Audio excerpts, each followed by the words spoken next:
এটা কতটা আসলে যৌক্তিক সিদ্ধান্ত ছিল? এলএনজিটা যে পুরোপুরি আমদানি নির্ভর হয়ে গেল। একটা খোরা অজুহাতে আমরা এলএনজি আমদানি শুরু করলাম, ধীরে ধীরে দেখলাম যে অভ্যন্তরীণ গ্যাস এক্সপ্লোরেশনের সমস্ত কাজ বন্ধ হয়ে গেল। এই কুইক রেন্টালগুলো এগুলো স্বল্পকালীন, কিন্তু পরবর্তীকালে আওয়ামী রেজিমের সময় আমরা যেটা দেখেছি যে এগুলোকে সবগুলোকে দীর্ঘকালীন চুক্তিতে কনভার্ট করা হয়েছে। ফলে 10,000 মেগাওয়াট কিন্তু আমাদের অতিরিক্ত ক্যাপাসিটি আছে। কিন্তু অদ্ভুত বিষয় হলো এখন বিভিন্ন জায়গায় লোডশেডিং চলছে, দেশের সব এলাকাতে বিদ্যুতের কানেকশন চলে গেছে। তার মানে এই না যে মানুষের বিদ্যুতের প্রাপ্যতা নিশ্চিত হয়েছে। সরকারের সেই দায় ব্যয় পরিশোধ, দেনা পরিশোধের চাপটি এখন কাকে নিতে হচ্ছে? গরিব ভোক্তাকে। আমরা যখন 2017-18 সালে প্রথম এগুলো নিয়ে কথাবার্তা বলতাম, তখন সরকারের লোকজন আমাদেরকে বলতো, কী কথা বলছেন আপনারা, বাংলাদেশে নবায়নযোগ্য জ্বালানির জায়গা কোথায়? আমাদের দেশে রোদ কতক্ষণই বা থাকে? মাত্র 4 ঘন্টা 5 ঘন্টা থাকে। এর মধ্যে আমাদের সোলার কতক্ষণ চলবে? আপনি এখানে বায়ুবিদ্যুতের জায়গা কোথায় দেখলেন? আমাদের এখানে বঙ্গোপসাগর ছাড়া আর কোথায় বায়ুবিদ্যুৎ হয়? আমাদের এখানে হাইড্রোর সুযোগ কোথায়? আমাদের একটা হাইড্রো সেটা ছাড়া আর কোনো সুযোগ নেই। আমাদের জ্বালানি বা বিদ্যুৎ মন্ত্রণালয় তারা কি পূর্ণভাবে আন্তরিক যাতে আমরা এদিকে যাতে যাই? আমার এক্ষেত্রে যথেষ্ট সন্দেহ রয়েছে। অ্যান্ড ইয়েস, দি জ্বালানি পডকাস্টে আপনাদের সবাইকে welcome to the very first episode the জ্বালানি পডকাস্ট। জ্বালানি পডকাস্টের একদম ইউজুয়াল কোনো নাম না, কিন্তু এই জ্বালানি আমাদের সবার লাইফের সাথে একদম ক্লোজলি কানেক্টেড। এই জ্বালানি কোথা থেকে আসছে, কেন আমরা জ্বালানি সংকটে পড়ছি, বা জ্বালানির সংকট থেকে বের হওয়ার জন্য আমাদের কি কি করার দরকার, এই সব কিছুই আমরা আমাদের এই পডকাস্ট সিরিজে জানবো। আশা করি আপনারা সব সময়ের মতো আমাদের সাথে থাকবেন। অ্যান্ড ডেফিনেটলি আজকের ফার্স্ট গেস্ট আমাদের সাথে আছেন doctor Khondaker Golam Moazzem, research director, centre for policy dialogue, CPD. আপনাকে স্বাগত দি জ্বালানি পডকাস্টে। কেমন আছেন আপনি? আমি খুবই ভালো আছি এবং আমিও আপনাদেরকে ধন্যবাদ জানাবো আমাকে আমন্ত্রণ জানানোর জন্য। অনেক অনেক ধন্যবাদ আপনাকে আসার জন্য। আপনি দীর্ঘদিন ধরে বাংলাদেশের fuel sector, fuel management, finance, planning, system, এই সব কিছু নিয়ে রিসার্চ করছেন, কাজ করছেন, এবং আপনার থেকে আমাদের অনেক কিছু জানার আছে। আমরা অনেক প্রশ্নের উত্তর আপনাদের থেকে জানবো। আই বিলিভ আমাদের অডিয়েন্সরাও এমন অনেক কিছুই আজকে জানতে পারবেন যেটা হয়তো আমরা এর আগে কখনো ভাবিনি বা শুনিনি। হয়তো আমাদের চোখের পর্দা সরে যাবে, আশা করছি। আমি চেষ্টা করব। আমি একটু একদম শুরু থেকে আসি। আমি যদি কোনো ভুল না করে থাকি, 2009 সালের থেকে আমরা বাইরের দেশের এলএনজি আমদানিতে অনেকটা নির্ভর হয়ে গেলাম। তখন আমাদের যুক্তিটা ছিল যে দেশীয় গ্যাসের উপর চাপটা যাতে কমে। প্রথম কথা হচ্ছে, যেহেতু আমাদের দেশই প্রাকৃতিক গ্যাস নির্ভর একটা দেশ, বা প্রাকৃতিক গ্যাসের খনি আছে আমাদের দেশে, সেটাকে রেখে আমদানি নির্ভর হয়ে যাওয়া, যদিও যুক্তিটা ছিল দেশীয় গ্যাসের উপর চাপ কমানোর, বাট এটা কতটা আসলে যৌক্তিক সিদ্ধান্ত ছিল? এলএনজিটা যে পুরোপুরি আমদানি নির্ভর হয়ে গেল, সেটা কি এই ডিসিশনের কোনো ব্যাড সাইড কিনা? প্রথমত হলো যে আমাদের এলএনজি আমদানির সিদ্ধান্তটা 2009 না, আর একটু পরে 2017 থেকে, এবং তার পরবর্তী বছরগুলো থেকে আমাদের এলএনজি নির্ভরতা ধীরে ধীরে বেড়েছে।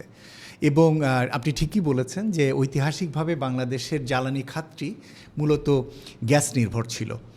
এবং আমরা যদি বিদ্যুৎ খাতে বলি, বিদ্যুৎ খাতের 2017 সালে সেই সময় আমাদের প্রায় 60 থেকে 65% বিদ্যুৎ উৎপাদন হতো গ্যাস থেকে, এবং সেটা মূলত আমাদের অভ্যন্তরীণ গ্যাস দিয়েই সেটা মিট আপ করা হতো। আমরা সেই অর্থে এলএনজি আমরা আমদানি করতাম না। কিন্তু হঠাৎ করে আমরা 2017 সালে দেখলাম যে সকল পক্ষ থেকে বলার চেষ্টা হচ্ছে গ্যাস, আমাদের অভ্যন্তরীণ গ্যাস শেষের দিকে, সুতরাং আমাদের এলএনজি আমদানি করা প্রয়োজন, নতুবা আমাদের গ্যাসের ইনফ্রাস্ট্রাকচারগুলো এগুলো ব্যবহার করে আমরা কিভাবে জ্বালানি সরবরাহ নিশ্চিত করব। মনে রাখা দরকার যে গ্যাস আমাদের দেশে শুধু বিদ্যুৎ খাতে ব্যবহার হয় না, গ্যাস ব্যবহার হয় আমাদের বাসা বাড়িতে, হ্যাঁ, এবং গ্যাস ব্যবহার হয় শিল্প খাতে, এবং গ্যাস ব্যবহার হয় ট্রান্সপোর্ট সেক্টরে। আমি একটু অ্যাড করি, আমরাই মনে হয় পৃথিবীর সেই দেশ যারা একদম নির্দ্বিধায় আবাসিক ভাষায় গ্যাস দিয়ে রান্না করি। পৃথিবীর আর কোনো দেশে এটার প্রচলন এতটা নাই। এবং সেটা ঐতিহাসিকভাবে এই কারণে হয়েছিল যে যখন মুক্তিযুদ্ধের পরে যখন নতুন করে দেশে গ্যাস ক্ষেত্রগুলো পাওয়া গিয়েছিল, তখন এত গ্যাস হঠাৎ করে দেশীয় কোম্পানি হিসেবে যখন এগুলোকে নিয়ে নেওয়া হলো, তখন এই গ্যাসের ব্যবহার কোথায় হবে? তখন একটাই বড় ব্যবহার সে সময় খুঁজে পাওয়া গেল, সেটা হলো বাসা বাড়িতে বিদ্যুৎ। এবং সে কারণেই আসলে বাসাবাড়িতে কাঠামো তৈরি হয়েছে। ফলে হিস্ট্রিক্যালি আমাদের বাসাবাড়ির জন্য গ্যাসের অবকাঠামো তৈরি হয়েছে এবং ঐতিহাসিকভাবে কিন্তু আমাদের বাসাবাড়িতেই সবচেয়ে বেশি গ্যাসের ব্যবহার ছিল। এখন আস্তে আস্তে আস্তে সেই জায়গাটি ওভারপাস করে শিল্প খাতে এবং বিদ্যুৎ খাতে মূলত গ্যাসের ব্যবহারটা গিয়েছে। তো আপনি যেটি বলছিলেন যে এলএনজির ব্যবহার কেন গেলাম, হঠাৎ করে এই যুক্তি কেন আসলো যে গ্যাসের দেশীয় গ্যাসের সরবরাহ কমে যাচ্ছে এবং রিজার্ভ কমে যাচ্ছে।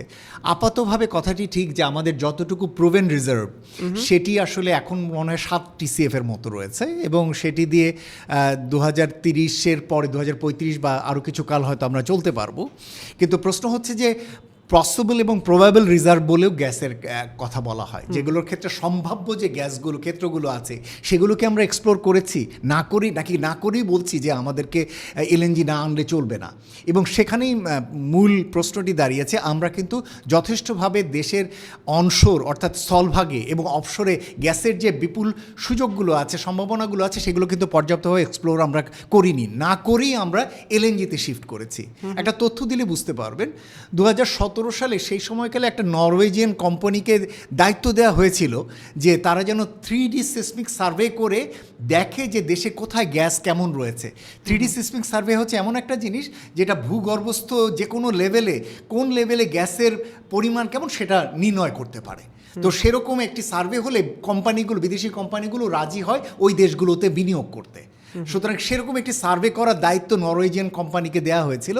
হঠাৎ করে আমরা দেখতে পেলাম, বলা হলো যে না, আমরা সিসমিক সার্ভের দিকে যাব না, আমরা এলএনজি আমদানি করে আমাদের গ্যাস চাহিদা মেটাবো। কেননা আমরা যদি অভ্যন্তরীণ গ্যাস ক্ষেত্র থেকে গ্যাস পেতে যাই সেটা অনেক 7 বছরের মতো সময় লেগে যাবে, এত সময় আমার নেই।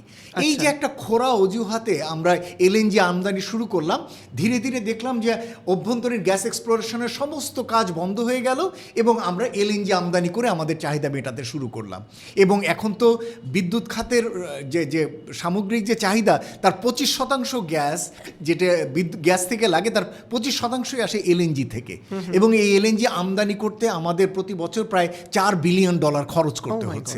সুতরাং সেটাকে একটা বিপুল পরিমাণ খরচ এবং এইটার পিছনে একটা বড় পলিটিক্যাল ইকোনমি রয়েছে। পরে হয়তো আপনি প্রশ্ন করলে আমি সেটা বলবো। সুতরাং আপনার কথাটার উত্তর হচ্ছে যে হ্যাঁ, আমরা অনেকটা তড়িঘড়ি করে এবং অনেকটা প্ল্যান্ড ওয়েতেই দেশীয় গ্যাস সম্পদকে এক্সপ্লোর না করেই আমরা এলএনজির দিকে গিয়েছি এবং নবায়নযোগ্য বা অন্যান্য যেগুলো রয়েছে সেদিকে তো যাইনি। এমনকি যেটা আসলে প্রুভেন যে জায়গাগুলো দেখার সুযোগ ছিল স্থলভাগে এবং সমুদ্রবক্ষে, যে আমাদের 23টি গ্যাস ব্লক রয়েছে সমুদ্রবক্ষে বঙ্গোপসাগরে, এগুলোকে এক্সপ্লোর না করেই আমরা এলএনজির দিকে দ্রুত শিফট করেছি সরকারের ভিতরে একটা প্রেশার এবং বাইরে থেকে প্রাইভেট পার্টিগুলোর একটা প্রেশারের কারণে।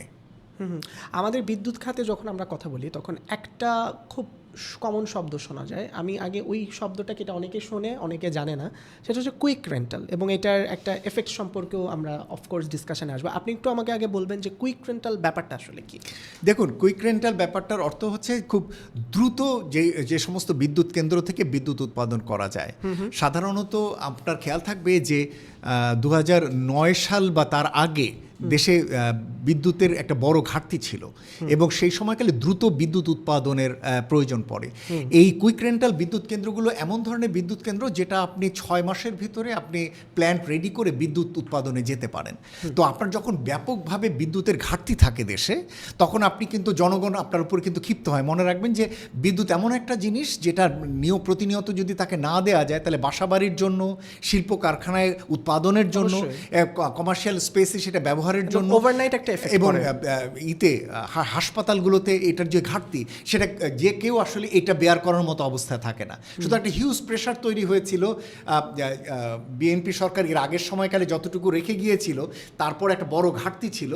তখন 2009 সালে যখন আওয়ামী রেজিম শুরু হলো, তারা তখন দ্রুত সলিউশন করার জন্য এই কুইক রেন্টালগুলো দিয়েছিলেন। তো কুইক রেন্টালগুলো দিলে যেটা হয়, এটা স্বল্পকালীন হয়, এটা 2 বছরের একটা পিরিয়ড থাকে তার, কিন্তু এগুলোর ব্যয় বেশি হয়, কিন্তু দ্রুত আপনি বিদ্যুৎ পাবেন। তো আমাদের কাছে সেটা মনে হয়েছিল যে কুইক এনহান্সমেন্টের জন্য দ্রুত বিদ্যুতের জন্য এটির একটি যুক্তি আছে, কেননা সেই সময় প্রায় 3 থেকে 4,000 মেগাওয়াটের একটা বিদ্যুতের ঘাটতি ছিল দেশে। তো সেটা মেটানোর জন্য কুইক রেন্টাল সে সময় এসেছিল।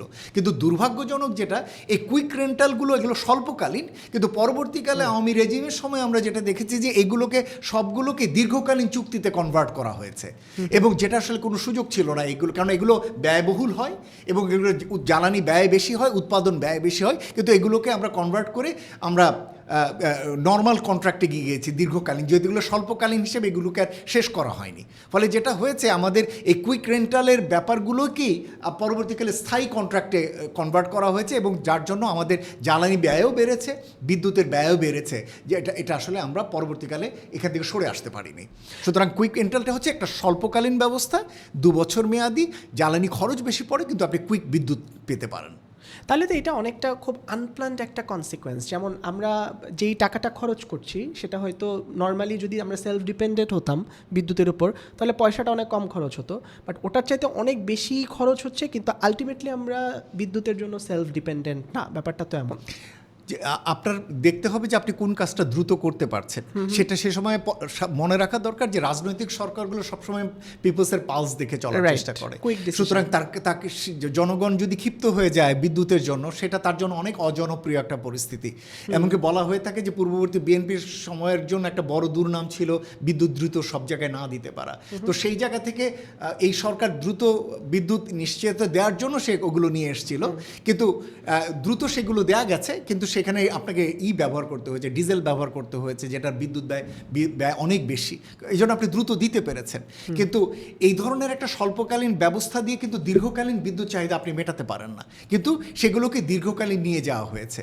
এবং একই সাথে যেটা হয়েছে যে আমাদের অভ্যন্তরীণ গ্যাস বেস যে পাওয়ার প্ল্যান্টস হতে পারতো, বা গ্যাস এক্সপ্লোরেশন যদি আমরা যথেষ্ট করতে পারতাম, যেটা আমাদের অভ্যন্তরীণ সক্ষমতা দিয়ে করা যায়, সেদিকে আমরা খুব বেশি সেদিকে নজর দেইনি। ফলে আমরা আমদানি করা জ্বালানি দিয়ে আরও বেশি আমাদের বিদ্যুৎ উৎপাদনের দিকে ধীরে ধীরে শিফট করেছি।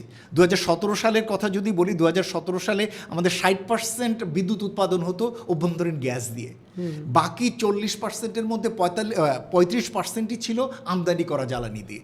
এর মধ্যে ছিল ফার্নেস অয়েল, এর মধ্যে ছিল ডিজেল, এর মধ্যে ছিল আপনার কয়লা, এগুলো দিয়ে কিন্তু আমরা আমাদের জ্বালানি তৈরি করেছি সেই সময়কালে।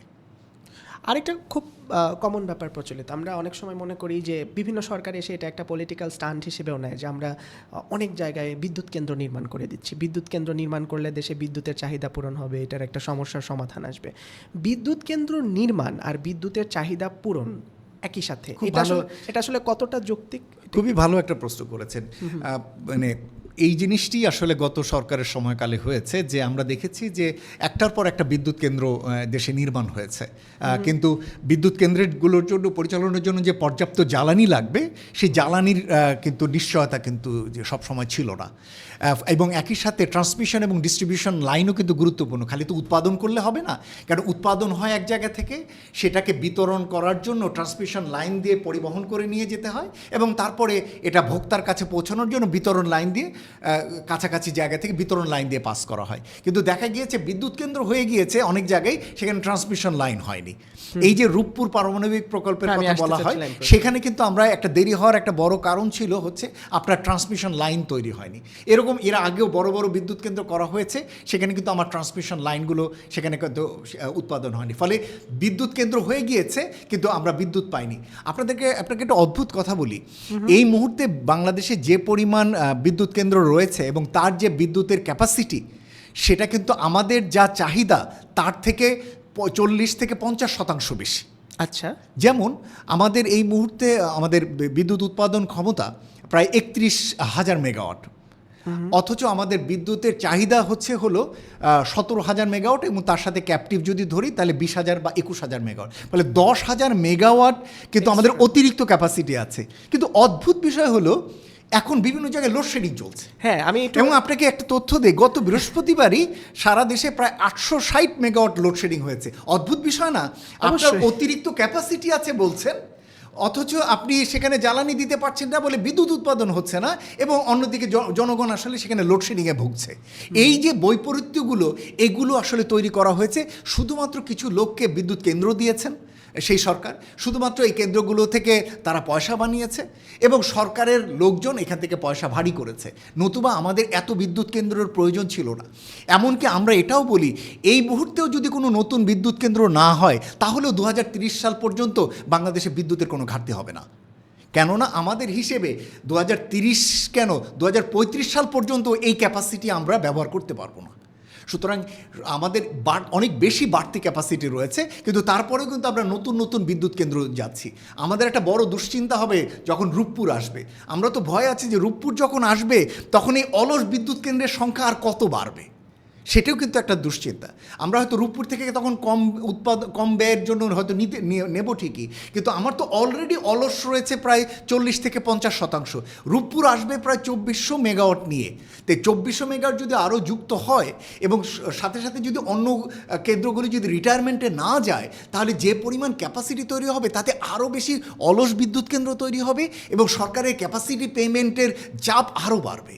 সুতরাং এই যে একটা আনপ্ল্যান্ড ওয়েতে বিগত সরকারের সময়কালে বিদ্যুৎ খাত গ্রো করেছে, যেখানে জেনারেশন ক্যাপাসিটি তৈরি হয়েছে, তার জন্য ট্রান্সমিশন ডিস্ট্রিবিউশন লাইন ঠিকমতো হয়নি, আবার এখন হচ্ছে জ্বালানির অভাবে বিদ্যুৎ উৎপাদন হচ্ছে না, ফলে আবার এদিকে লোডশেডিং হচ্ছে, আবার এখানে বিশাল বড় বড় বিদ্যুৎ কেন্দ্র আগামী দিনে আসতে যাচ্ছে।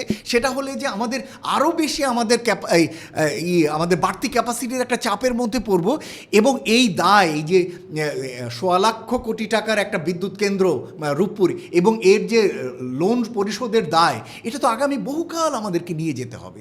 সুতরাং আমরা বলা হয়ে থাকে যে বাংলাদেশের এই মুহূর্তে সামষ্টিক অর্থনীতির ক্ষেত্রে যে বড় দুর্বলতা এবং তার যে ডেট সিচুয়েশন, এই যে ঋণগ্রস্ততা এবং ঋণগ্রস্ততার কারণে আগামী দিনে যে বড় দুর্বলতা, এর একটা বড় জায়গা হলো বিদ্যুৎ খাত, অপরিকল্পিত বিদ্যুৎ খাত, যেটা বিগত সরকারের সময়কালে দেশে সৃষ্টি হয়েছে।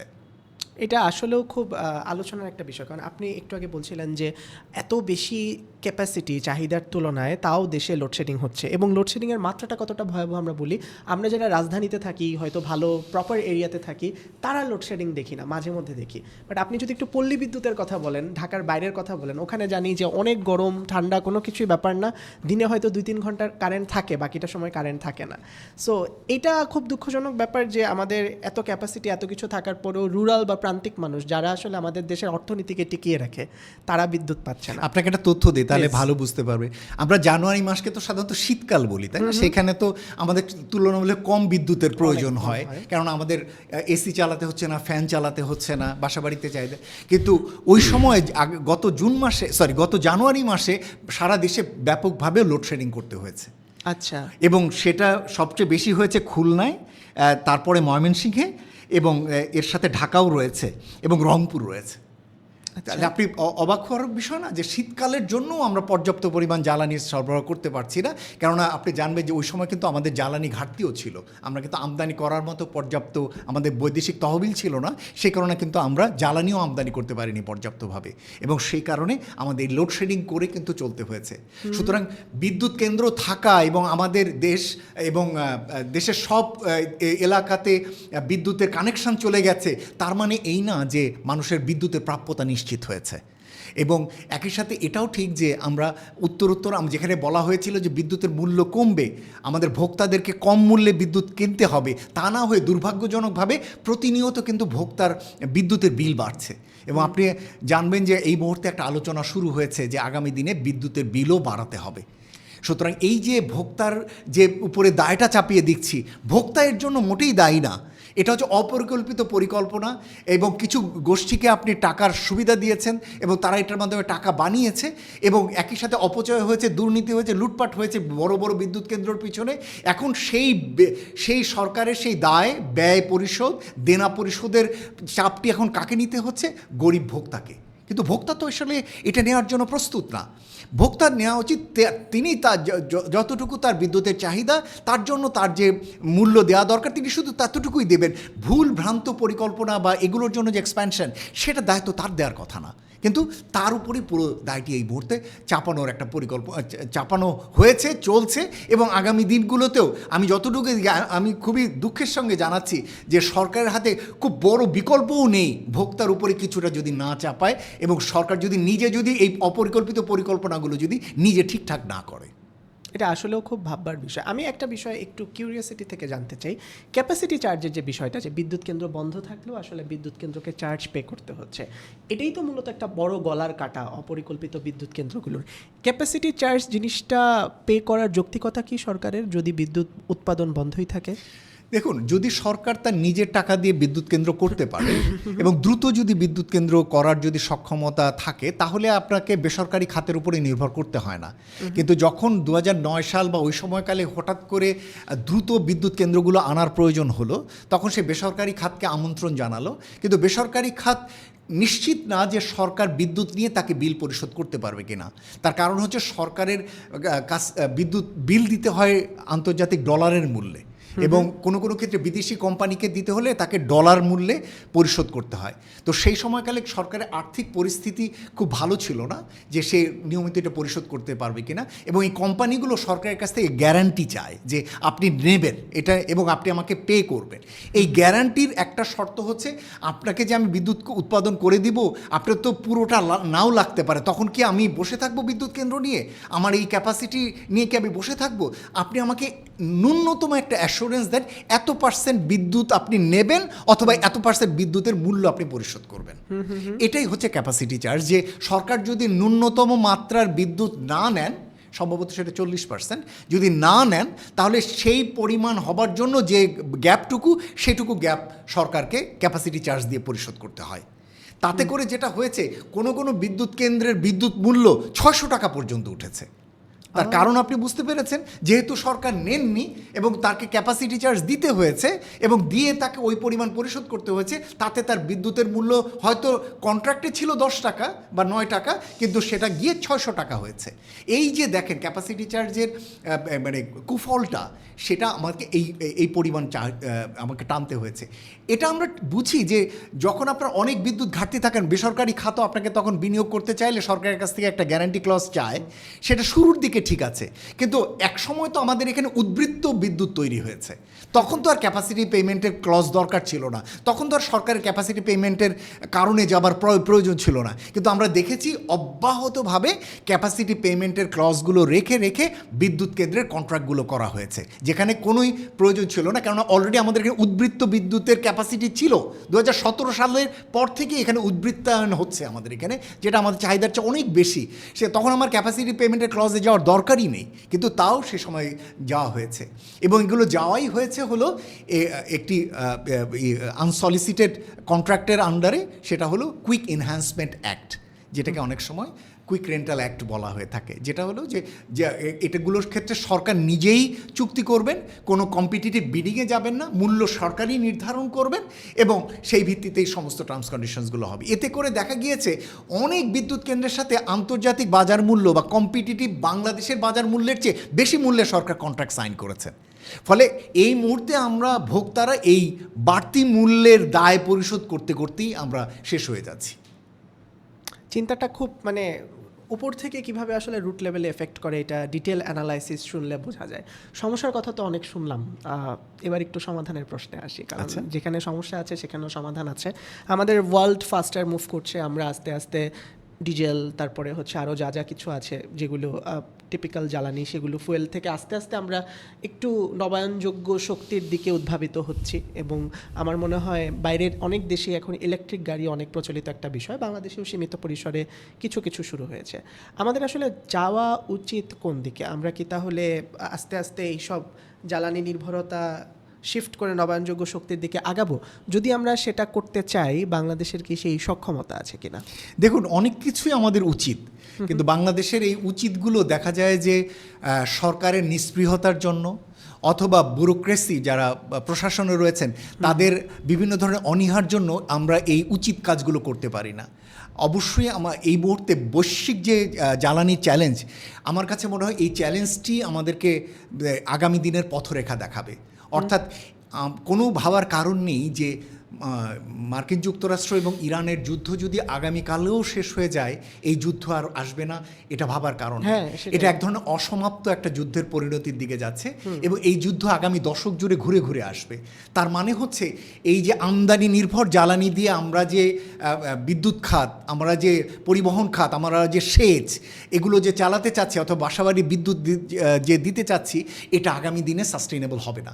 আমাদেরকে অবশ্যই এই বৈশ্বিক এই ভোলাটিলিটি আগামী দশক জুড়ে এটা থাকবে, যুদ্ধ ঘুরে ঘুরে আসবে এবং জ্বালানির মূল্য সহসা অনেক কমে একেবারে অনেক নিচে নেমে আসবে, এটা ভাবার কোনো কারণ নেই। শুধু যদি তাই হয় তাহলে অবশ্যই আমাদের উচিত হচ্ছে এমন ধরনের জ্বালানির দিকে যাওয়া যে উৎসগুলো আমাদেরকে সাস্টেইনেবল ওয়েতে জ্বালানি সরবরাহ করবে, মূল্যের ক্ষেত্রে এক ধরনের স্থিতিশীলতা থাকবে এবং অনেক কম মূল্যে সেটা পাবো, এবং সেই জায়গাটি হচ্ছে নবায়নযোগ্য জ্বালানি।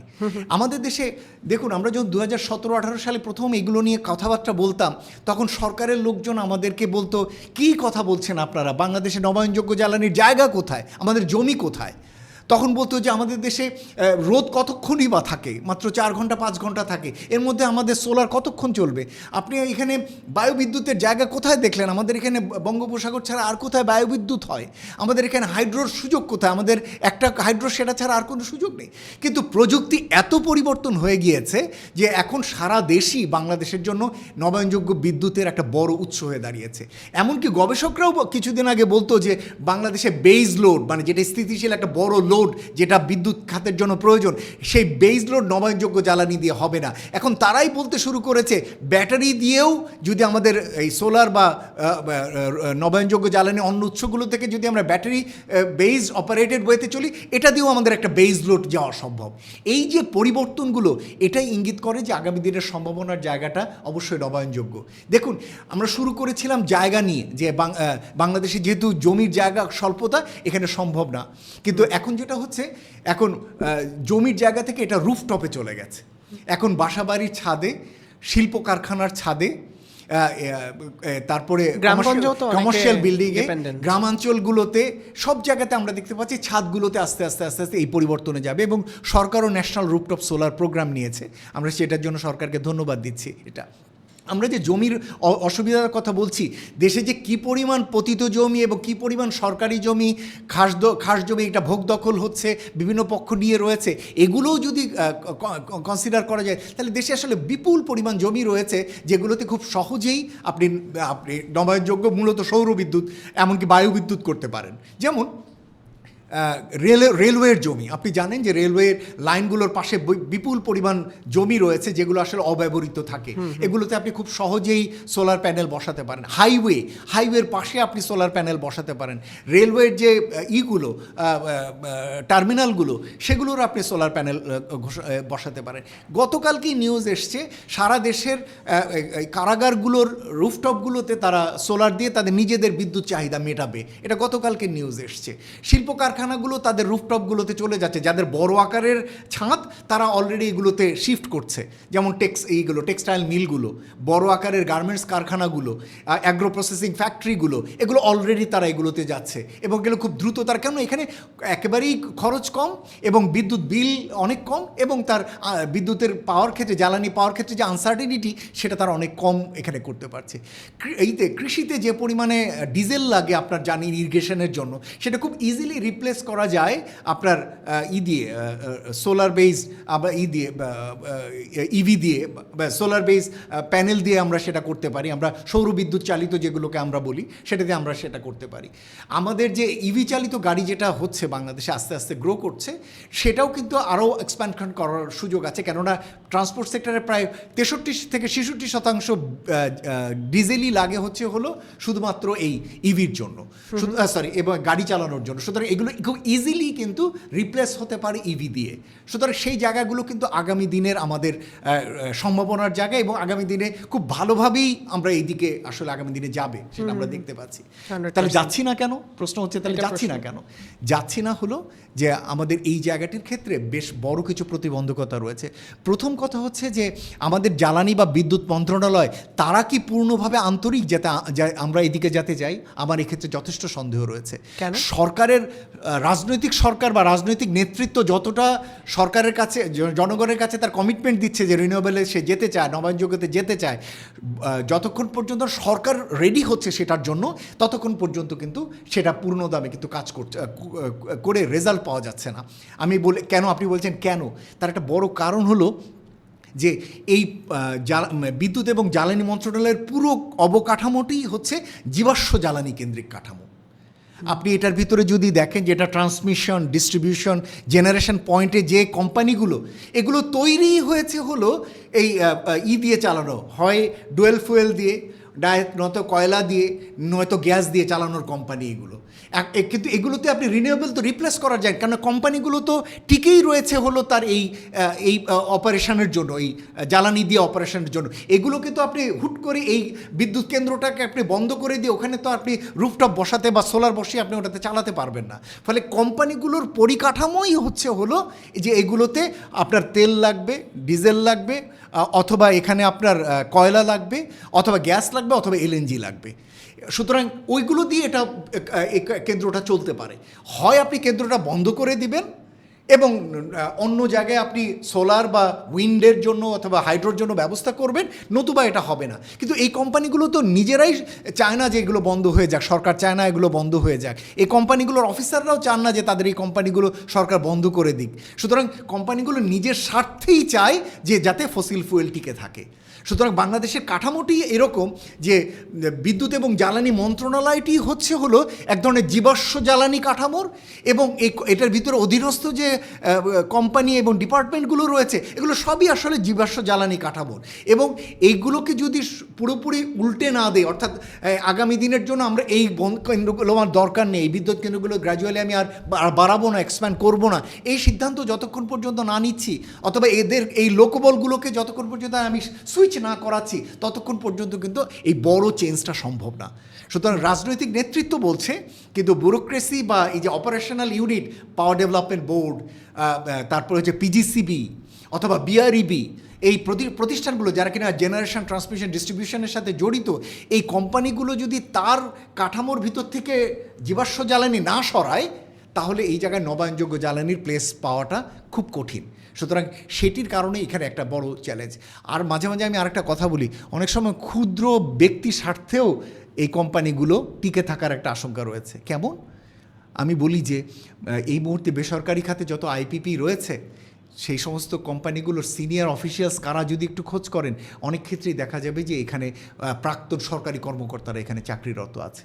সুতরাং তাদের একটা ব্যক্তি স্বার্থও অনেক সময় কাজ করে যে এই কোম্পানিগুলো যাতে টিকে থাকে, প্রাইভেট সেক্টরের জন্য টিকে থাকে, আবার সরকারের ভিতরেও যাতে তারা এগুলো পলিসি বা ডিসিশনগুলোতে তারা যাতে সেটির স্বার্থ রক্ষা করেন, এরকম একটি প্রক্রিয়া সেখানে রয়েছে। সুতরাং এই সমস্ত কারণে কিন্তু খুব সহজে এই পরিবর্তনগুলো আনা সম্ভব না, যদি না সরকারের রাজনৈতিক নেতৃত্ব এই কোম্পানিগুলোর স্ট্রাকচার যদি না চেঞ্জ করেন। ইন্টারেস্টিং। জ্বালানি সংকট নিরসনে আমরা almost end of the discussion. আমার শেষ কিছু টু দ্য পয়েন্ট প্রশ্ন আছে। জ্বালানি সংকট নিরসনে সরকার একটা কমিটি করেছে রিসেন্টলি, আমরা জানতে পেরেছি। আপনি যদি এই কমিটিটাকে একটু রিভিউ করেন বা পয়েন্ট আউট করেন, এখানে কি অ্যাকচুয়ালি যারা প্রপার ব্যক্তিত্ব এই ব্যাপারটা সলিউশন করার জন্য তারা রয়েছেন? আপনার কি মনে হয়, ডু ইউ রিয়েলি থিঙ্ক যে তারা ক্যাপেবল এনাফ এই সংকটটা সমাধান করার জন্য? দেখুন, প্রথমত হচ্ছে কমিটি গঠনের উদ্যোগটাই ইতিবাচক। এটি একটু প্রথম ইতিবাচক, কেননা এরকম একটা সংকটকালীন সময়কালে পার্লামেন্টেরিয়ানদের একটা ভূমিকা থাকবে না, এটা হতে পারে না। সুতরাং এই যে একটি কমিটি করা হয়েছে এবং এই কমিটিকে 1 মাসের ভিতরে তার সুপারিশ দিতে বলা হয়েছে, সেটা ইতিবাচক। এই কমিটিতে যারা সদস্য হিসেবে রয়েছেন, এটাতে বিরোধী দল এবং সরকারি দলের কর্মকর্তারা রয়েছেন, মন্ত্রী মহোদয় রয়েছেন এই কমিটিতে। সুতরাং আমরা আশা করতে পারি যে এই কমিটি মোটামুটি কিছু পজিটিভ সিদ্ধান্ত নেবেন। একটা জিনিস মনে রাখা দরকার যে রাজনৈতিক ব্যক্তিত্বরা যারা কিনা এমপি হিসেবে বিভিন্ন কমিটিতে থাকেন, সরকারের সংসদের স্থায়ী কমিটিগুলোতে, তারা যে কোনো ধরনের জটিল বা গুরুত্বপূর্ণ বিষয়ে সবসময় তারা অন্যান্য দেশগুলোতে যেটা হয়, তারা বিশেষজ্ঞদের পরামর্শ নেন। সুতরাং তাদের সবসময় যে আসলে নিজেদেরই বিশেষজ্ঞ হতে হবে এটা প্রয়োজন নেই। আমরা জনপ্রতিনিধিদের সবসময় বিশেষজ্ঞ হিসেবে আশা করি না, কিন্তু আমরা যেটা আশা করি তিনি জনপ্রত্যাশাগুলো ভালো বোঝেন এবং তিনি যেটা মনে করেন যে হ্যাঁ জনগণের চাহিদার জন্য যেটা সর্বোচ্চ গুরুত্বপূর্ণ, যদি সেখানে গুরুত্বপূর্ণ কিছু স্পেশালাইজড নলেজ বা বিশেষজ্ঞ জ্ঞানের দরকার হয় তাহলে তাদেরকে আমন্ত্রণ জানানো। আমি আশা করব যে এই কমিটি আগামী দিনগুলোতে শুধু নিজেরাই সিদ্ধান্ত নেওয়ার জন্য বসবেন না, একই সাথে বিশেষজ্ঞদেরকেও আমন্ত্রণ জানাবেন বিভিন্ন বিষয়গুলোতে মতামত দেওয়ার জন্য। তবে আমি যতটুকু শুনেছি প্রথম মিটিংটি অনেকটাই হয়ে গেছে হলো যে শুধু জীবাশ্ম জ্বালানি কেন্দ্রিক কী ধরনের সলিউশন, শর্ট টার্ম সলিউশন পাওয়া যেতে পারে সেটা, অর্থাৎ আমরা ডিজেলের সরবরাহ কীভাবে নিশ্চিত করব, আমরা এলএনজির সরবরাহ কীভাবে নিশ্চিত করব, এই জায়গাটি। কিন্তু আমি মনে করি যে এই কমিটি যাতে কোনোভাবেই তার কাজের স্কোপটি স্বল্পকালীন কোনো সমাধানের ভিতরে যেন আটকে না রাখে। আমি মনে করি এই কমিটির গুরুত্বপূর্ণ দায়িত্ব হবে মধ্য বা দীর্ঘমেয়াদে দেশের জ্বালানির রূপান্তরের যে কাঠামো সেটির ব্যাপারেও তারা যেন কিছু গুরুত্বপূর্ণ সিদ্ধান্ত দেন। আমাদের আগামী দিনের জন্য কী পরিমাণ জ্বালানি আমদানি করতে হবে তার থেকে অনেক গুরুত্বপূর্ণ হলো আমরা কিভাবে এলএনজি টার্মিনাল না করে নবায়নযোগ্য জ্বালানির দিকে শিফট করব, আমরা কিভাবে ডিজেল ব্যবহার না করে ইরিগেশন কিভাবে কন্টিনিউ করব সোলার দিয়ে, আমরা কিভাবে ডিজেল চালিত যানবাহন ব্যবহার না করে ইভি চালিত যানবাহনে কিভাবে শিফট করব এবং তার জন্য কী ধরনের পরিস্থিতি তৈরি করা দরকার ওই ধরনের সাজেশন তারা দেবেন। এবং আমরা দেখতে চাইব যে দ্রুত সরকারের যে নবায়নযোগ্য জ্বালানি সংক্রান্ত যে কার্যক্রমগুলো যেটা মূলত সোলার কেন্দ্রিক সেগুলোর ব্যাপারে বাস্তবায়নের ব্যাপারে তারা কী সুপারিশ দিচ্ছেন সেটা আমরা দেখতে চাইব। আমরা দেখতে চাইব নতুন ধরনের বায়ু বিদ্যুৎ বা উইন্ডের যে স্কোপ রয়েছে সেটি আগামী দিনে কীভাবে এক্সপ্যান্ড করেন, দেশি বিনিয়োগের পাশাপাশি বিদেশি বিনিয়োগ কীভাবে এই খাতে আসতে পারে নবায়নযোগ্য জ্বালানির দিকে, সেই সংক্রান্ত বিষয়ে তারা তাদের সুপারিশ দেবেন। সুতরাং তারা কালকে কী পরিমাণ বিদ্যুৎ লাগবে, তার জন্য কী পরিমাণ ঋণ করা দরকার, এই জায়গাতে আমার মনে হয় তাদের সুপারিশ না রাখলেও চলবে। তারা বরঞ্চ দীর্ঘমেয়াদে মধ্য দীর্ঘমেয়াদে যে জ্বালানি রূপান্তর সেই রূপান্তরের একটি কাঠামো তারা সুপারিশ করবেন তাদের কমিটির মাধ্যমে। পরবর্তীকালে যখন স্থায়ী কমিটি তৈরি হবে, বিদ্যুৎ জ্বালানি বিভাগের যখন স্থায়ী কমিটি তৈরি হবে, ওই কমিটির কাজ হবে এই সুপারিশের আলোকে মন্ত্রণালয় ব্যবস্থা নিয়েছে কিনা সেটি দেখা। কেননা আগেও আমরা এরকম দেখেছি যে পার্লামেন্টের সুপারিশগুলো মন্ত্রণালয় যথেষ্ট গুরুত্ব দিয়ে দেখে না এবং তারা অনেক সময় গুরুত্বপূর্ণ উপাদেশগুলো পাশ কাটিয়ে যায়। আমাদের মনে হয় যে এবারের পার্লামেন্টের একটা গুরুত্বপূর্ণ দায়িত্ব হবে যে এই কমিটির সুপারিশগুলো পরবর্তীকালে বাস্তবায়ন হচ্ছে কিনা সেটা দেখবার জন্য যে স্থায়ী কমিটি কাজ করবে বিদ্যুৎ জ্বালানি মন্ত্রণালয়, তাদের একটা বড় কাজ হবে এই জিনিসগুলো পরিবীক্ষণ করা। এবং আরেকটা ভাবতে পারেন তারা আগামী দিনের জন্য, আমরা মনে করি যে নবায়নযোগ্য জ্বালানির জন্য বা জ্বালানি খাতের জন্য পার্লামেন্টারি একটা ককাস হতে পারে এবং সেই ককাসটিতে সরকারের বাইরের বিশেষজ্ঞ বা মূলত পার্লামেন্টারিয়ানই যারা রয়েছেন তারা এটির সদস্য হতে পারেন এবং তারা দেশি বিদেশি বিভিন্ন জ্ঞান অভিজ্ঞানগুলো নিয়ে কাজ করবেন, প্রাইভেট সেক্টর পাবলিক সেক্টরের সাথে তারা কাজ করবেন এবং সেইভাবে তারা যেতে পারেন। সুতরাং একটা নবায়নযোগ্য জ্বালানি বা রিনিউয়েবল এনার্জি ককাস, এরকম একটি ককাসের ব্যাপারেও আমরা মনে করি যে এই নতুন সংসদ কাজ করতে পারে। ডক্টর খন্দকার গোলাম মোয়াজ্জেম, আপনাকে অনেক ধন্যবাদ। খুব অল্প সময়ে আমরা আসলে অনেক কিছু জানতে পারলাম, আমাদের সমস্যা কোথায়, আমাদের সম্ভাবনা কোথায়, আমাদের সমাধান কোথায়, সব কিছু। আশা করছি আমাদের এই পডকাস্টের এরকম আলোচনা তো চলতেই থাকবে। প্রথম এপিসোডে আপনি অতিথি হয়ে এসেছেন, আপনাকে আমার পক্ষ থেকে এবং আমার দর্শকদের পক্ষ থেকে অনেক অনেক ধন্যবাদ। আমিও খুব আসলে এনজয় করলাম আপনার সাথে কথা বলে এবং এই আলোচনার মাধ্যমে যদি সাধারণ দর্শকরা কিছু শিখতে পারেন, বুঝতে পারেন, জানতে পারেন এবং এর মাধ্যমে যদি সরকারের নীতি কাঠামোতে কিছু এর রিফ্লেকশন হয় তাহলে আমরা আসলে মনে করব যে এই আলোচনাটি উপকার দেবে। আপনাকেও ধন্যবাদ। একদম তাই। দর্শক, আপনাদেরকেও জানতে হবে কেন আপনার বাসায় লোডশেডিং হচ্ছে, কেন আপনার দেশে ডিজেল সংকট, এই সব কিছু জানতে হবে, বুঝতে হবে এবং পলিসি নিয়ে কথা বলতে হবে, কারণ কথা বলার অধিকার আপনার রয়েছে, আপনি আমাদের দেশের নাগরিক। জ্বালানি পডকাস্ট শুরু হয়ে গেছে, চলতে থাকবে। আপনাদের কমেন্ট, আপনাদের ফিডব্যাক আমাদের কাছে অনেক বেশি গুরুত্বপূর্ণ। সাবস্ক্রাইব বাটনে তো ক্লিক করতেই হবে আর একই সাথে জানাতে হবে আপনারা আমাদের থেকে আরও কী কী শুনতে চান। আজকের মতো ফার্স্ট এপিসোড থেকে সাইন আউট করছি। দেখা হচ্ছে নেক্সট কোনো এপিসোডে নতুন কোনো অতিথির সাথে।